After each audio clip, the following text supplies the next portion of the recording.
ये royal Enfield की ये रॉयल एनफील्ड की क्लासिक क्लासिक है 350 में एक पुरानी दिक्कत आ वाली रही है। BS4। ये तो देखिए इसमें एक प्रॉब्लम आ रही है, जब हम पहिया घुमा रहे हैं तो इसमें चूँ चूँ चूँ चूँ की साउंड आ रही है, ये पहिया आप खोल के सुन पता सकते चलेगा हैं। इसमें। अब देखो इसका पहिया खोल लिया हम, तब देखते हैं इसमें क्या दिक्कत आ रही है। अभी ये इसका पहिया खोल गया, अब पहिया खोलने के बाद अब ये साउंड सुनिएगा आप, ये चूँ चूँ चूँ चूँ आ रही है। दरअसल ये जो साउंड आ रही है ब्रेक के स्प्रिंग की साउंड है।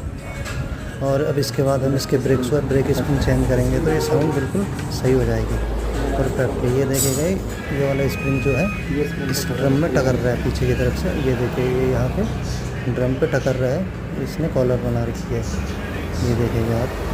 और अब हम इसके ब्रेक स्प्रिंग